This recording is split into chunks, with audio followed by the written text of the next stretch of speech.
fala, Senhor, conosco. Usa o teu servo, Senhor, abre as mentes e os corações nessa noite, para que possamos entender, ouvir e, Senhor, nos alimentar com a tua palavra e sairmos daqui abençoado em nome de Jesus. Obrigado. Glória a Deus. Meus irmãos, eu saúdo a todos com a paz do Senhor. Vocês estão bem? Eu quero aproveitar que você já se encontra sobre seus pés. Evangelho de Jesus, escrito pelo evangelista João, capítulo de número 11. João, no seu capítulo 11, a partir do versículo 1. Enquanto você localiza o texto, eu quero expressar minha gratidão. É um prazer imenso estar aqui nesta casa, tendo a oportunidade de poder ministrar uma palavra ao coração de vocês. Quero louvar a Deus pela vida do pastor Marcos, Deus abençoe, sua esposa, a pastora Patrícia, que Deus abençoe vocês. Pastor Washington, foi o canal de Deus para estarmos aqui, que Deus abençoe a sua vida. Tenho amizade com o pastor Washington já há alguns anos, e agradecendo a eles, a minha gratidão estende-se a todos os pastores, ministros aqui no altar, que Deus abençoe vocês de uma forma poderosa. Trago saudações essa noite da minha esposa Jaqueline e da nossa pequena tribo, os nossos filhos, Maria Eduarda, Maria Isabelle, Teodoro e a Maria Emanuele. Amém? Vocês recebem saudações da minha família? Também trago saudações de nossa igreja, do qual eu sou pastor, Assembleia de Deus, Ministério Viva a Palavra, ou a ADVIPA. Saudações do nosso povo a todos vocês. Amém? João, capítulo 11, versículo 1 diz: estava então enfermo Lázaro de Betânia, da aldeia de Maria e de sua irmã Marta. Esta Maria, cujo irmão Lázaro estava enfermo, era a mesma que ungiu com bálsamo o Senhor e lhe enxugou os pés com seus cabelos. Mandaram, pois, as irmãs de Lázaro dizer a Jesus: Senhor, está enfermo aquele a quem amas. Ao receber a notícia, disse Jesus: esta enfermidade não é para a morte, mas para a glória de Deus, a fim de que o Filho de Deus seja glorificado por ela.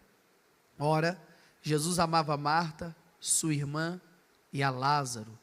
Ouvindo, pois, que estava enfermo, ficou ainda 2 dias no lugar onde estava. Amém? Pode se assentar, glorificando ao Senhor. Um dos maiores questionamentos que o ser humano faz a si mesmo ou ao próprio Deus é o porquê Deus permite tanto sofrimento, o porquê Deus permite tantas pessoas boas sofrerem, o porquê Deus permite tanta dor, tanta doença, tanto luto. Essa questão do sofrimento, ela mexe muito com a nossa mente, porque o ser humano realmente tem uma grande barreira para entender o sofrimento de uma forma pedagógica. A maioria das pessoas olham para o sofrimento a partir de um ponto de vista antropológico e querem colocar Deus no banco de réus, como se Deus fosse culpado de todo o sofrimento que assola o ser humano.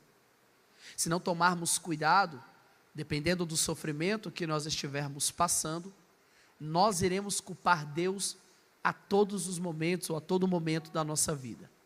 A questão é, se Deus existe, por que Deus permite tanta enfermidade no mundo?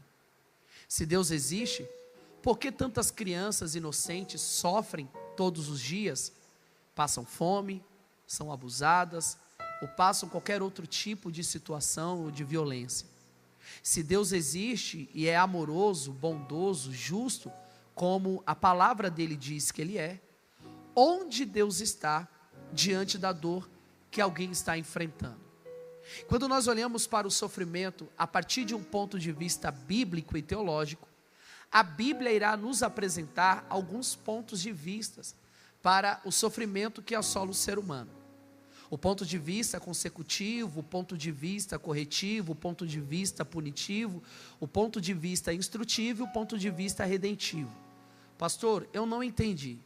Quando nós olhamos para o sofrimento a partir de um ponto de vista consecutivo, nós passamos a compreender que existem sofrimentos que assolam o ser humano como consequência de suas escolhas e de suas decisões. A Bíblia é muito clara em dizer que de Deus ninguém zomba e ninguém escarnece. Aquilo que o homem planta, certamente isso é o que o homem irá colher. É o que nós chamamos de lei da semeadura. O resultado da colheita depende da qualidade da semente. Eu não posso culpar Deus por uma colheita que eu mesmo semeei.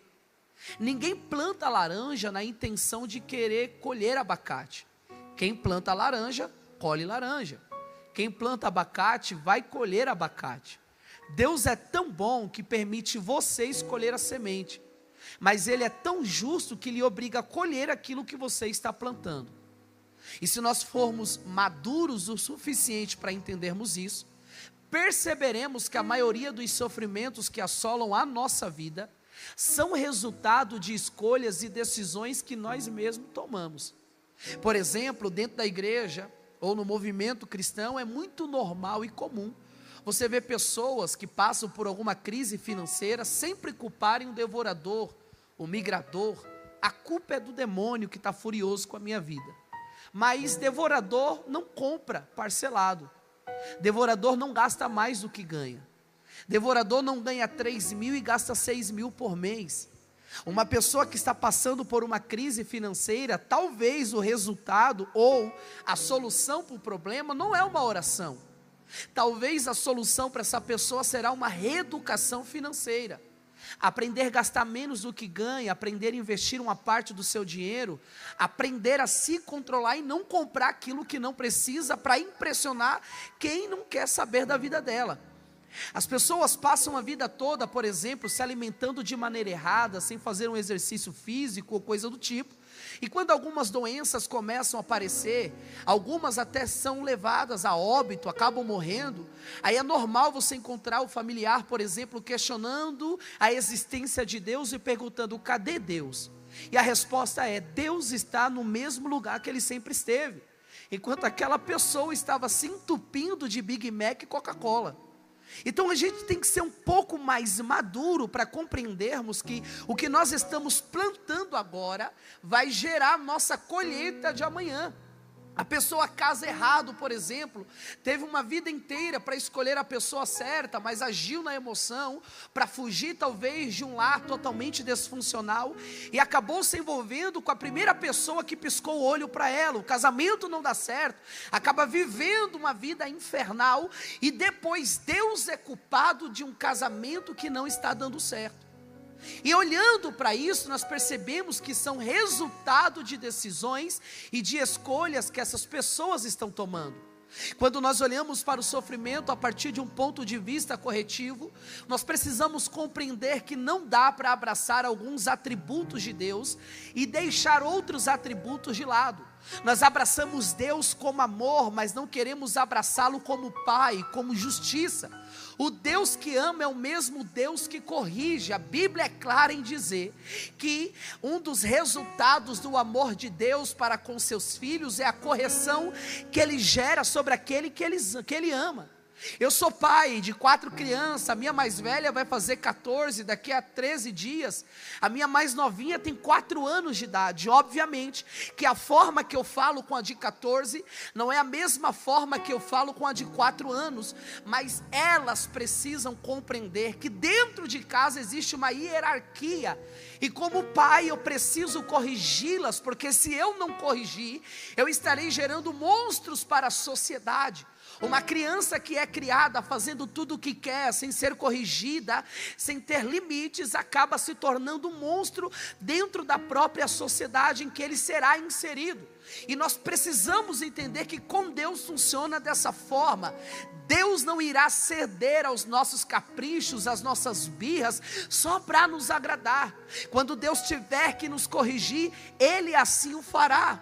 quando Deus tiver que nos colocar em nosso lugar para nos mostrar o limite que nós temos, Ele também fará assim, para que nós possamos compreender que Ele é Deus e nós somos o vaso, que Ele é o oleiro e nós somos o barro, e a vontade dEle é boa, perfeita e agradável.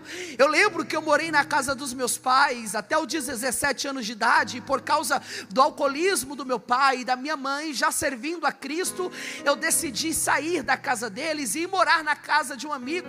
Mas enquanto eu morei na casa dos meus pais, eu vivi dentro das regras que o meu pai estabelecia.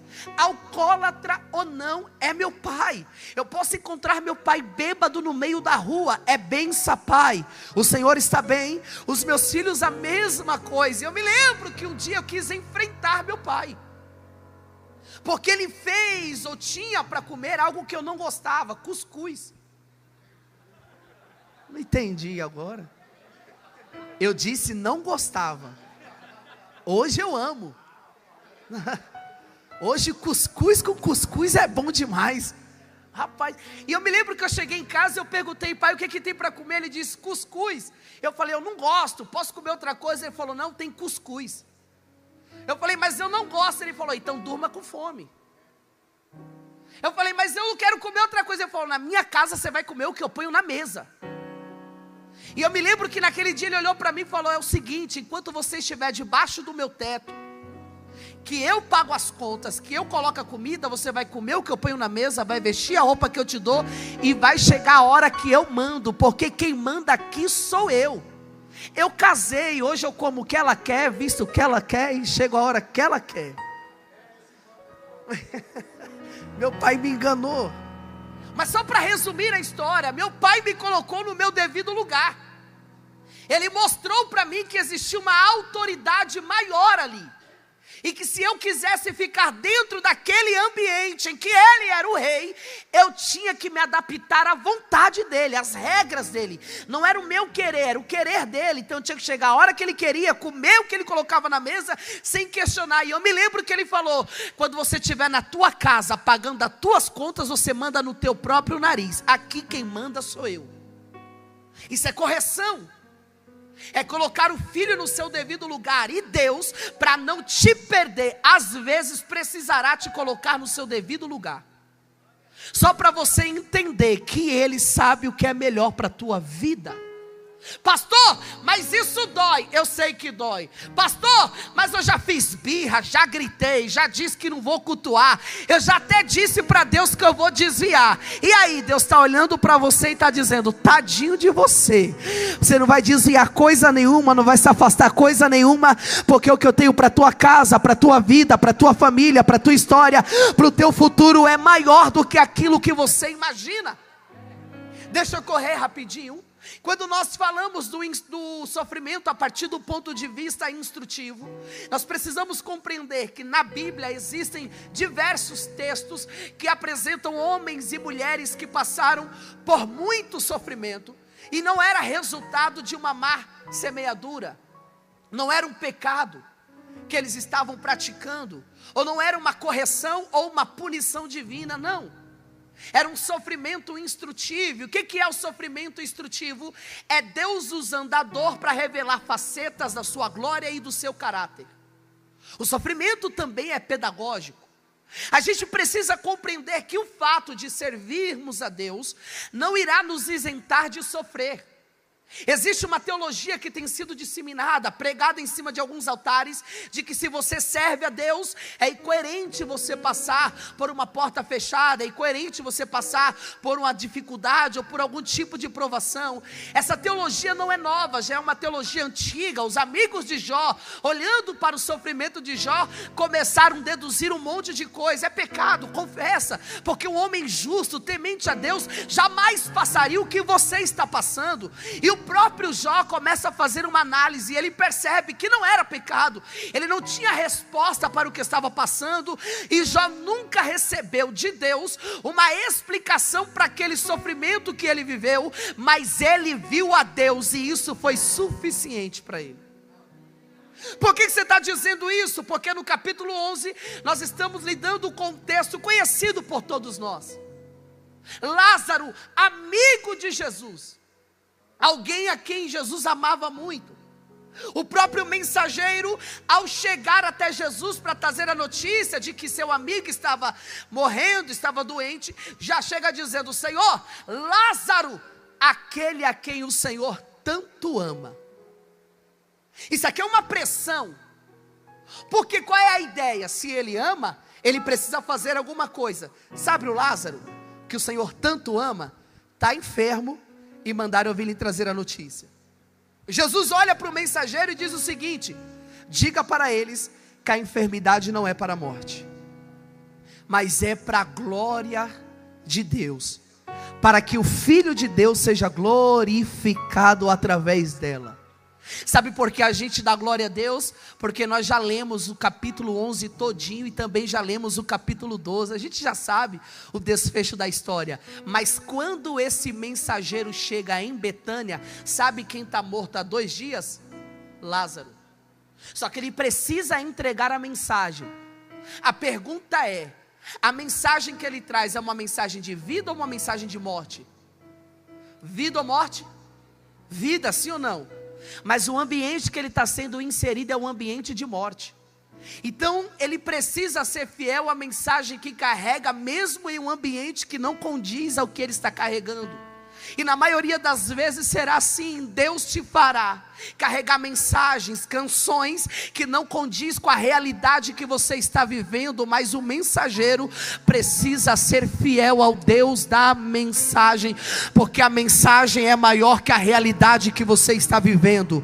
Pastor, é porque você não conhece meu casamento, não conhece a minha casa, não conhece a minha família, não sabe o que eu estou vivendo. É verdade, eu não te conheço, mas eu conheço Deus dessa palavra, e a palavra é maior que o luto, a palavra é maior que a enfermidade, a palavra é maior que o desemprego, a palavra é maior que a depressão, é maior que a ansiedade, é maior que a angústia que você está vivendo, ou que a crise que você está passando. E Deus mandou eu vim dizer isso a alguém aqui esta noite, na Debrais Bom Retiro: a minha palavra é maior que a tua realidade passageira e momentânea. Eu sou poderoso para cumprir aquilo que a minha palavra diz. Será que você pode dar glória a Deus essa noite? A gente precisa aprender a se apegar à mensagem, ao invés de se apegarmos ao ambiente e à realidade que estamos passando. Quantas vezes estamos no culto e Deus está liberando uma palavra sobre a sua vida: tua casa será uma bênção, teu casamento será uma bênção, tua família será uma bênção, vou te prosperar, vou te ajudar, vou te honrar. Só que a gente passa a olhar para o ambiente, ao invés de se apegarmos na palavra dele. E quem se apega à palavra vive o que ninguém jamais imaginou viver. Eu estava pregando esses tempos atrás em um culto de sexta-feira. A igreja não estava tão cheia, mas eu vi que dentro, no meio das irmãs, tinha uma irmã bem empolgada, dando glória a Deus e aleluia. E enquanto eu liberava a palavra, dizendo que a palavra era maior que a realidade que alguém estava vivendo, ela levantou a mão e disse: eu creio nisso, Jesus. Na segunda-feira ela tinha que passar por uma bateria de exames para fazer uma cirurgia complicada no coração. Quando chegou lá no médico, o médico fez a bateria de exames, olhou o resultado, não entendeu nada, mandou fazer de novo, olhou, não entendeu nada, mandou fazer de novo, olhou, disse para ela: não sei o que aconteceu nesse final de semana, mas não precisa fazer cirurgia, porque teu coração está igual o coração de uma criança. Você está entendendo o que eu estou dizendo aqui essa noite? Deus ainda cura, Deus ainda faz caroço sumir, Deus ainda faz casamento ser restaurado, Deus ainda liberta de vício, Deus ainda abre porta onde não tem parede. Será que você pode adorar esse Deus que é poderoso para fazer? Imagina um mensageiro chegando e alguém perguntando: e aí? Encontrou Jesus? Encontrei. Falou com ele? Falei. E o que ele disse? Rapaz, ele mandou dizer que a enfermidade não é para a morte. Talvez alguém olhou para ele e falou assim: tu chegou, foi atrasado, porque fazem 2 dias que sepultamos Lázaro. Sabe o que eu gosto? Jesus é da hora, irmão. É ou não é? Eu posso falar assim, pastor? Posso, né? Posso, né? Posso. Não, Jesus, o Jesus do The Chosen, que já assistiu The Chosen. O Jesus do The Chosen já é top. É ou não é? Não dá vontade de entrar lá e bater um papo com aquele Jesus? Nem é o de verdade, mas ele já é top. Imagina o nosso Jesus verdadeiro. Jesus é top demais. Olha o que o texto vai dizer no capítulo 11, versículo 5. Ora, Jesus amava Marta, Maria e a Lázaro. Isso é no 5. No 5 está dizendo que ele ama, que ele o quê? Que ele o quê? Olha o que vai dizer no 6. Ouvindo, pois, que estava enfermo, ficou ainda 2 dias no lugar onde estava. No 5 está dizendo que ele ama. No 6 está dizendo que ele fica. Que amor é esse? Que ele ama, mas não cura, ele ama, mas não vai, ele ama, mas não faz nada. Ô irmão, vamos ser sinceros, se alguém te manda uma mensagem, ou entra pelas portas da igreja, e trazendo uma notícia para você, ó, teu pai está morrendo, tua mãe está morrendo, teu filho está morrendo, alguém que você ama está morrendo. Vamos ser sinceros, tu vai esperar o culto acabar para depois ir, ou vai sair correndo? Não, me ajuda, irmão, não mete o louco não. Eu vou esperar, não vai, irmão. Vamos ser sinceros, alguém te manda mensagem, ó, fulano está morrendo, se você ama, você vai sair daqui desesperado, vai entrar no carro, vai esquecer celular, Bíblia, porque o amor que você sente te fará agir de maneira imediata.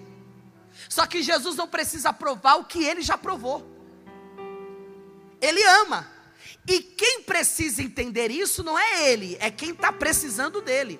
Eu amo, mas não vou agora, vou ficar e só vou daqui 2 dias. Imagina o quanta murmuração teve durante esses 2 dias. Ué, não disse que ama? Não passava aqui para tomar café, comer cuscuz e jabá? Cadê o amigo agora? Cadê o Jesus agora?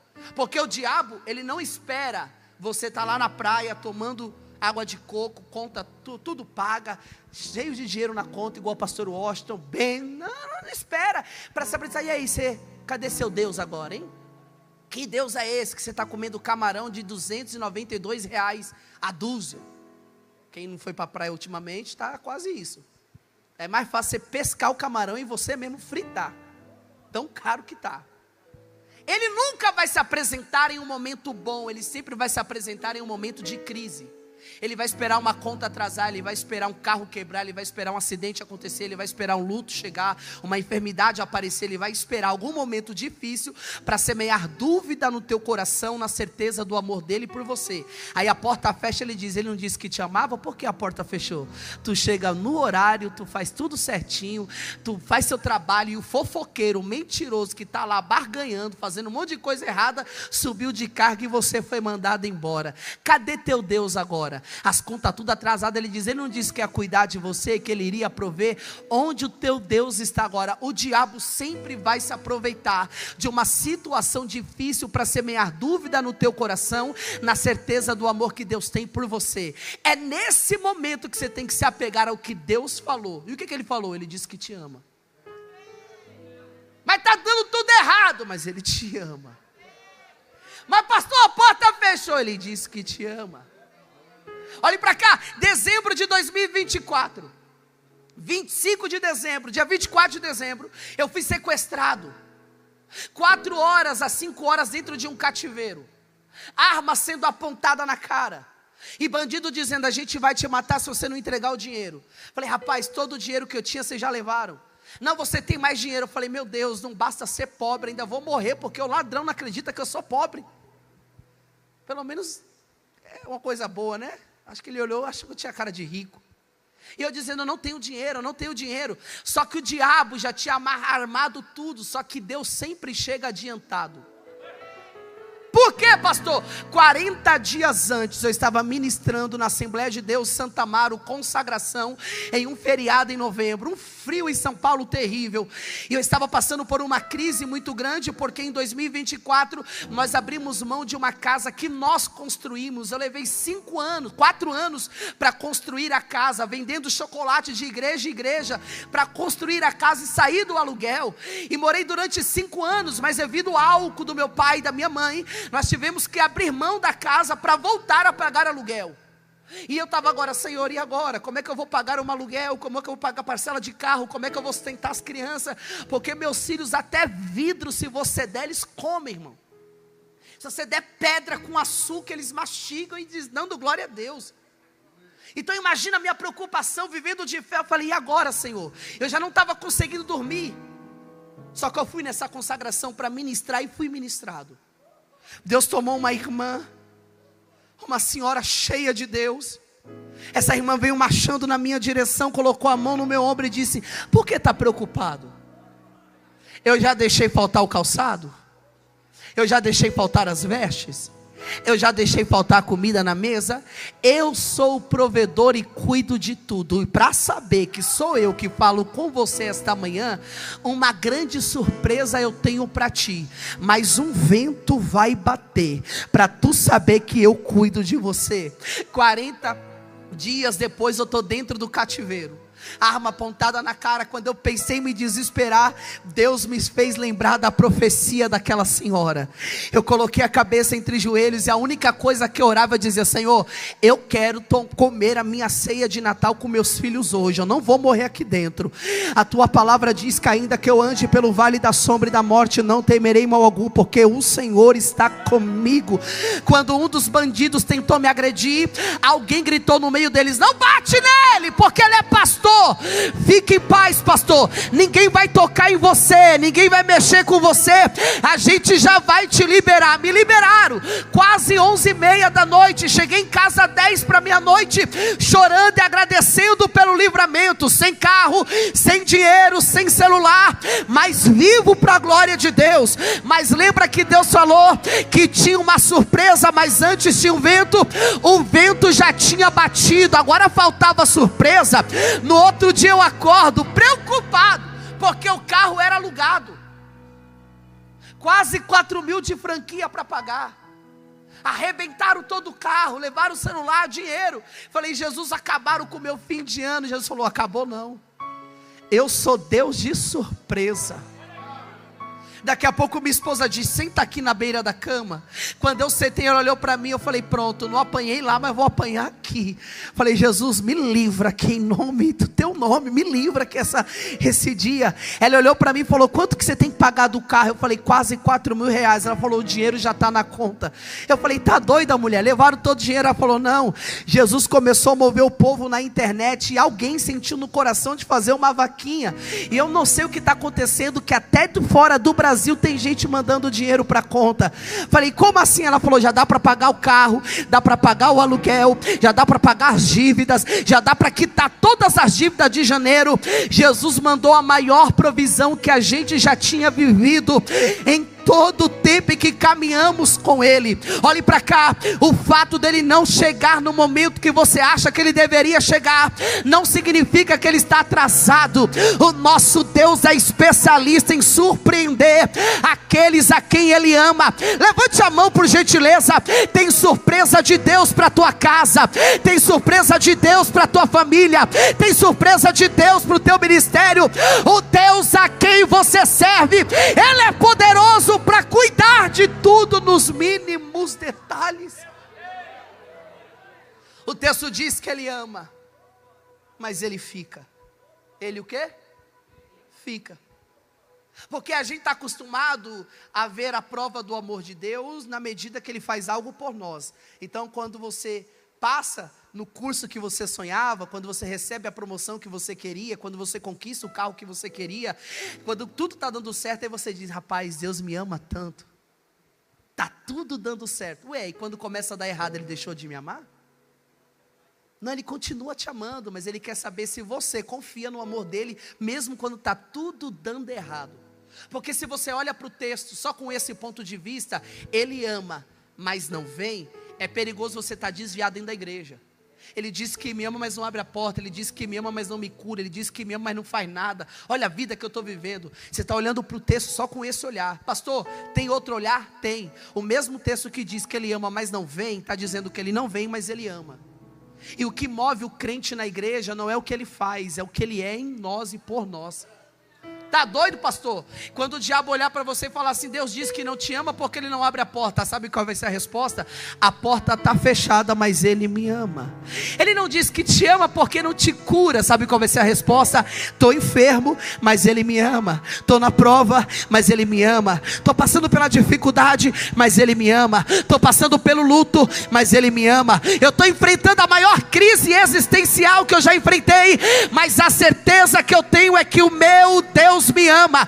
Por que um bando de crentes se reúne numa quarta-feira para adorar e exaltar a esse Deus? Porque nós temos convicção que o nosso Deus nos ama. Olha quem você era, rapaz. Olha a obra que Ele fez na tua vida. Jesus te alcançou no lamaçal do pecado, te tirou do charco de lodo, colocou teus pés sobre uma rocha, um cântico na tua boca e disse: agora canta para mim, agora prega para mim, agora rege para mim, porque eu te amo. Como largar esse Cristo? Como abandonar esse Jesus? Um pastor assumiu um campo, e toda igreja tem. A minha igreja tem 8 meses de vida, é recém-nascida, está engateando ainda, mas lá já tem. Toda igreja tem aquele crente mais pentecostal que todo mundo, que você senta do lado dele, se você não tomar cuidado, o glória que ele dá, você leva um susto, o seu ouvido parece estar sintonizando numa rádio, é ou não é? Fica tim. Toda igreja tem. Aí o pastor assumiu o campo, pastor novo, não conhecia ninguém, só que ele percebeu que todo culto esse irmão estava, e gritava, glória a Deus, corria na igreja, pulava na igreja. E aí alguns obreiros começaram a se incomodar já de um tempo, e aproveitaram que o pastor era novo, vamos confrontar o pastor, porque o pastor precisa parar esse irmão está escandalizando aqui os visitantes. Pastor, tem que conversar com fulano, a gente tem que dar glória, tem que adorar, mas para que tudo isso? Para que correr na igreja? Para que pular? Para que rodar? Para que chorar? Para que gritar? Dá para adorar tranquilo, não precisa fazer todo esse escândalo. E todo culto a mesma coisa, o irmão andando no lugar e os obreiros olhando foi, pastor, vai parar, não vai, vai parar. Até que um dia o pastor falou, hoje eu paro esse irmão. Quando ele pegou o microfone, pensando em parar o irmão, o Espírito Santo falou para ele, não faça isso. Você vai visitar o meu servo. Acabou o culto, o pastor saiu perguntando, porque o irmão acabava o culto, estava para o senhor ir embora, e o pastor saiu perguntando, sabe onde ele mora? Não sei, sabe onde ele mora? Ninguém sabia onde o irmão morava, e o pastor começou a subir a comunidade, aí ele encontrou uns irmãos, que não são nossos irmãos. Deu para entender, né? Quem é de Quebrada vai entender o que eu estou falando. É irmão, mas não é nosso. Aí eles, assustados, o que o senhor quer aqui? Ele, não rapaz, calma, eu estou procurando fulano. Ele se veste assim, fala assim, anda assim, é desse tamanho. Ah, o Tocha? O que o senhor quer com o Tocha? Ó, Tocha é nosso amigo, hein? Passa por aqui, ora por nós, prega pra gente, coloca a mão na nossa cabeça, profetiza sobre a nossa vida. Se um dia a gente for para a igreja, a gente quer servir a Deus como o Tocha serve. O pastor, não, eu só sou o pastor dele, só quero fazer uma visita na casa dele. Falou, pastor, ele mora no final da rua, no barraquinho assim, o pastor chegou lá, bateu palma no portão, quando o Tocha sai para fora e olha para cima, quem está lá no portão é o pastor. O Tocha cai de joelho e começa a chorar. O pastor toma a liberdade, abre o portão e desce. E quando o pastor desce, o que o Tocha estava sentindo, o pastor começa a sentir também. Aí agora está o Tocha e o pastor chorando. Chora o Tocha, chora o pastor. Chora o Tocha, chora o pastor. O Tocha fala em línguas, o pastor também está falando em mistério. A presença de Deus invadiu o barraco do Tocha. Quando os dois se controlaram, o Tocha colocou o pastor e falou, senta aqui pastor, deixa eu te contar um negócio. Há muito tempo eu sirvo a Jesus. Sabe onde o meu Jesus me encontrou, pastor? Na cela de uma prisão. Eu estava quase morrendo. E naquele dia de joelho dobrado naquela cela eu fiz uma promessa dizendo, se o Senhor me tirar dessa prisão, eu vou te servir o resto da minha vida. Não vou faltar em culto, não vou faltar em nada. Todo culto para mim vai ser como se fosse o último culto da minha vida. E eu cumpri essa promessa, pastor, não falta em culto, eu dou lugar. Só que eu percebi que a forma que eu adoro começou a incomodar alguns irmãos. Pessoas pararam de me dar paz do Senhor, começaram a me olhar com cara feia, começaram a me rejeitar, e eu fiquei tão constrangido que eu decidi que não iria mais. Mas eu fiz uma prova de Deus, eu falei, se o Senhor me ama, manda um irmão da igreja, pode ser qualquer um, me fazer uma visita, para me dar um abraço. Quando eu saí para fora e vi que Deus mandou o pastor da igreja me visitar no meu barraco, eu não aguentei e comecei a chorar, e a presença dele invadiu essa casa. O pastor abraçou Tocha novamente, os dois choraram de novo. Culto de domingo à noite rolando, a presença de Deus descendo, Tocha no meio da igreja pulando, obreiro olhando com cara feia. Pastor pega o microfone e dá um brado dizendo: deixa o Tocha adorar, deixa ele pular, deixa ele sapatear. Você sabe da onde Deus te arrancou, você sabe a obra que Deus fez na sua vida. Por isso que você não tem que dar satisfação da forma que você adora, do glória que você dá, do tanto que você chora. Para crente ruim não tem culto bom. Agora para crente adorador, pode ter só dois, ele adora do mesmo jeito. Tem adorador nessa casa para adorar a Jesus. O que ele viu em nós, o que ele viu em você, o que ele enxergou em você, em mim, o que ele viu em nós para nos alcançar e nos abraçar. Deus não precisa da gente, e mesmo assim nos quer. É o amor dele se revelando. Pastor, me dá um motivo para adorar, ele te ama. Pastor, me dá um motivo para não desviar, ele te ama. Pastor, me dá um motivo para não largar o departamento, para não abandonar a chamada, para não deixar de cantar, de pregar, de ministrar. Ele te ama, ele te ama, ele te ama, ele te ama. Eu já vou caminhar para o final.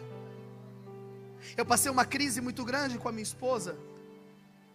Nós só tínhamos duas filhas, Maria Eduarda e Maria Isabelle. A Maria Isabelle nem falava direito, acho que tinha de 2 a 3 anos.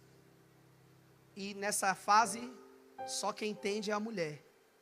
Deus dá o dom de interpretação de língua dos bebês. É ou não é? As crianças falam, o pai não entende nada, mas falou uma palavra, a mulher já entende tudo. E eu não entendia nada que a Isabelle falava. E nós morávamos numa casa de 2 cômodos, porque estavam construindo a nossa casa. Então eu precisei ir para uma casa menor para conseguir pagar o aluguel e conseguir construir a casa. E eu me lembro que elas estavam as 3 na cama deitada, e eu no colchão de solteiro no chão. E eu passando uma crise muito grande. Eu comecei a orar, a chorar. Eu falei, se o Senhor me ama, me dá um sinal. Chuta a porta da casa, derruba o copo, acende uma luz. Eu queria uma assombração, na verdade, né? Mas no desespero, Deus, sei lá, me dá um sinal que o Senhor me ama. E eu tenho o costume de orar e sempre colocar um louvor ou um fundo musical para orar no meu devocional. E estava cantando, tocando aquela canção, se eu não conseguir falar, entenda as minhas lágrimas. O gesto mais sincero está em meu olhar. Está em meu olhar. Eu me lembro que enquanto eu orava, a Maria Isabelle, e eu dizendo, Deus fala comigo, me dá um sinal, eu quero te sentir, eu quero ver, ter a certeza que o Senhor me ama. A Maria Isabelle acordou na cama, levantou sozinha, veio até mim e me abraçou. E eu chorando, ela colocou a cabeça dela aqui do lado direito da minha, e no meu ouvido ela começou a cantar aquela canção. Irmão, eu chorava tanto, que parecia que tinha alguém me espancando. Ela terminou de cantar, ela subiu para a cama, deitou, virou para o lado como se nada tivesse acontecido. E naquele momento eu entendi que Deus usou minha filha para me abraçar e mostrar o quanto Ele me amava. Como que eu vou largar esse Jesus por um amigo que foi embora? Como que eu vou abandonar esse Jesus por um sonho que não se realizou, ou por uma porta que não se abriu, ou por decepções que eu vivi no ministério ou na minha vida pessoal? Como que eu vou abandonar esse Jesus? Alguém questionou Policarpo, dizendo: larga esse Jesus e a gente te livra da morte, você não vai morrer. Sabe qual foi a resposta de Policarpo? Já de idade, ele disse: há muito tempo eu sirvo a esse meu Jesus, e ele nunca me fez mal nenhum, como é que eu vou largá-lo agora? E enquanto ele estava sendo morto, sendo queimado, ouvia-se louvores, canções sendo cantadas. Como nós vamos abandonar esse Jesus por causa de uma conta que atrasou, por causa de uma frustração, por causa de uma crise? Eu vim aqui essa noite para dizer a você que ele está chegando, mas enquanto ele não chega, descansa a tua alma, o teu coração, na certeza do amor dele pela sua vida. Eu posso colocar a igreja de pé, pastor? Eu tenho 5 minutos, se coloque de pé. Você me ajuda, varão? Grupo de louvor, eu não sei, eu tenho 5 minutinhos. Tem um louvor. Eu gosto muito das canções atuais. Eu tenho 32 anos de idade, mas quando a gente viaja, são 6 pessoas. Aí a gente tem que fazer um rodízio no carro. Cada um escolhe um louvor, né? Então começa Isabelle, Teodoro. Eu quero esse, eu quero esse. Eu sempre fico por último. As crianças colocam trap, gospel. Deus não usa Rolex. Os negócios lá a gente até canta, né?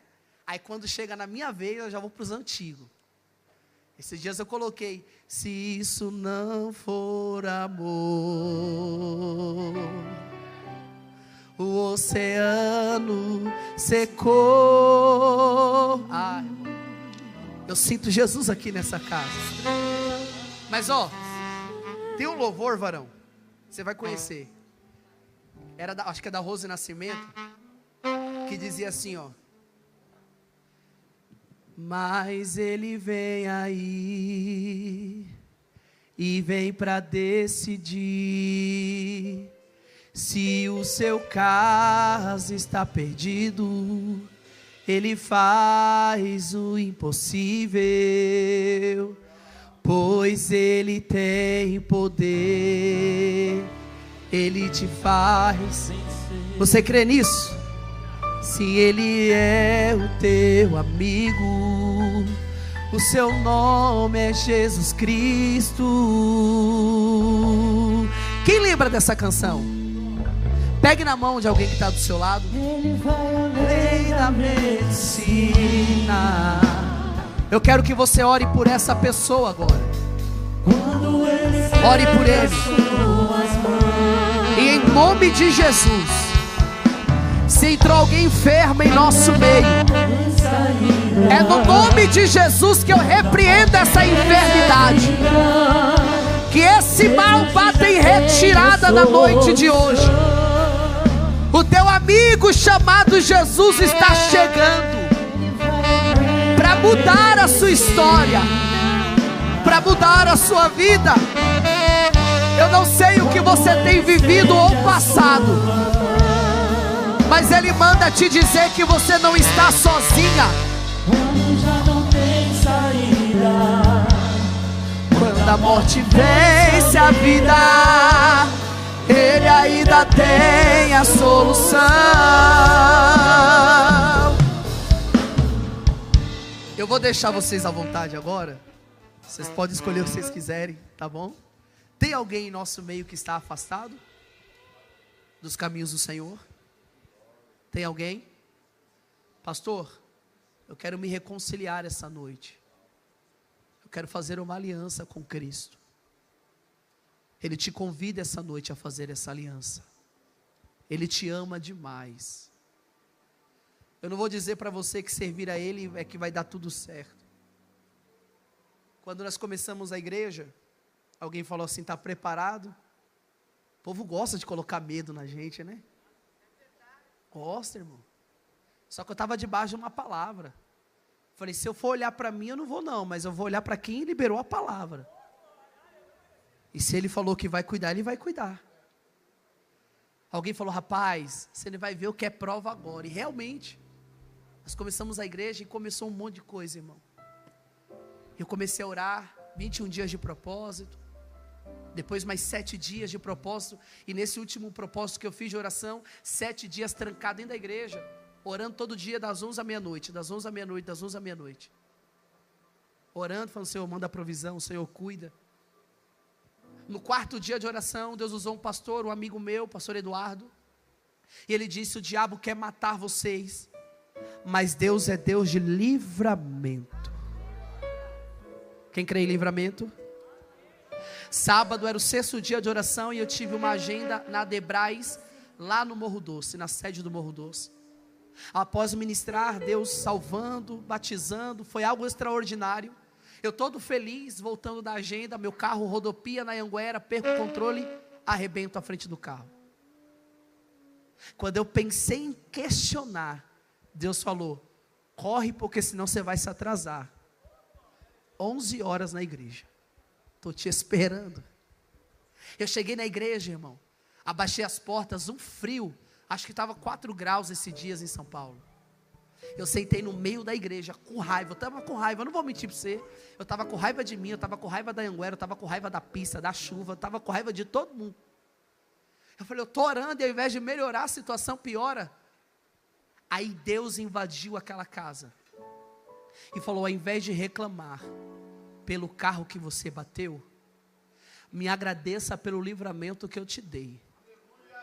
Porque era para sua esposa estar recebendo uma ligação para estar reconhecendo o teu corpo. Era para os teus filhos estarem recebendo a notícia de que o pai morreu. Mas eu te livrei da morte na noite de hoje. Como não servir esse Deus? Fecha os teus olhos. 1 minuto e nós encerramos. Vocês podem adorar.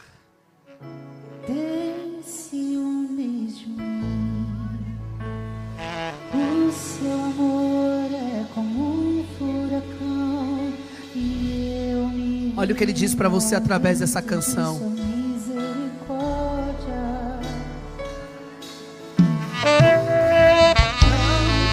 De repente eu vejo mais minhas aflições, eu só vejo a glória. Percebo quão maravilhoso Ele é. E o canto que Ele me Você pode declarar isso? Ele me amou. Ele me ama. Ele me amou.